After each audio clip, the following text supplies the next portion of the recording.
West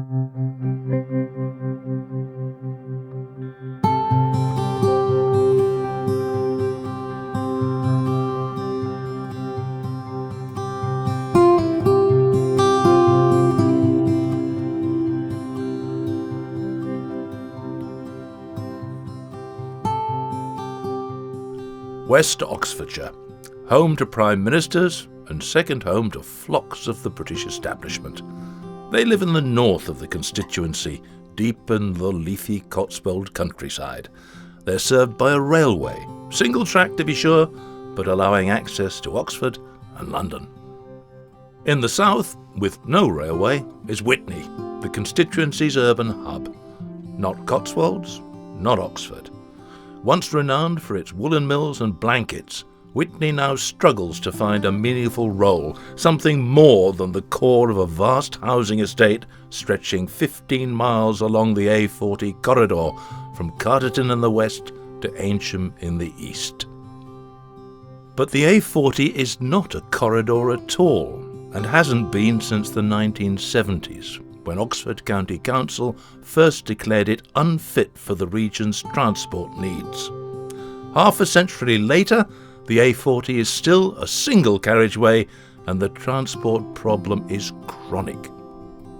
32,000 vehicles use the A40 every day. There is only one realistic road alternative to the A40 between Carterton and Oxford, and that passes over a privately owned 18th century toll bridge. Inevitably there are jams, but the real problem is that traffic on the A40 is well past saturation point. Even the smallest interruption can lead to immense delays. So why not make a dual carriageway of the A40? Because demand is now so great that either fewer vehicles or more road would immediately attract yet more vehicles. Even buses on bus lanes would increase total vehicle use.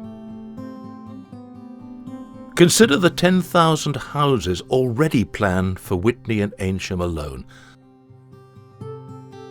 Developments include such absurdities as the Eynsham Science Park and the Cotswold Garden Village, 2,200 dwellings in what's supposed to be an entirely separate settlement, but which will actually be just the width of the A40 from the existing Eynsham. Our planning system is broken. Housing is the responsibility of the District Council, which expects housing developers to provide necessary infrastructure to accompany the housing. They seldom do. Transport, on the other hand, is the responsibility of the County Council, which hopes to receive grants from the District Council's housing developments to pay for it. Every part of what the County Council is pleased to call a plan for the A40 is contingent on a separate funding source over which the County Council has no control. The result of this lottery is a roundabout here, new traffic lights there, a bit of bus lane last year, a cycle path next.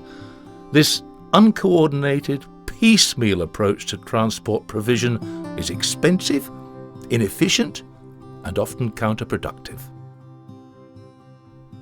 Founded in 2013 with the help of Rail Future, Witney Oxford Transport Group is a cross-party organisation consisting of people from many backgrounds, all convinced that a bigger A40 can never provide the transport infrastructure West Oxfordshire desperately needs. The only solution to an otherwise intractable problem is complementing the A40 with a new railway. Before the beaching cuts of the 1960s, there was a railway from Oxford to Witney and beyond. Relaying the old track is not practical. A new line makes more sense and has been thoroughly costed by the council's consultants. Oxford is an international city, visited by millions of international tourists. But for most of the residents of West Oxfordshire, Oxford is virtually inaccessible. New railways are being built elsewhere in Britain. They're succeeding. One example is the Borders Railway running from Edinburgh to the Scottish borders.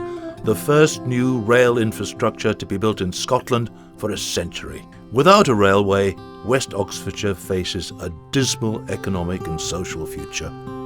Until local government has a better grip on this problem, the Witney Oxford Transport Group will continue pressing as hard as it possibly can for the railway solution.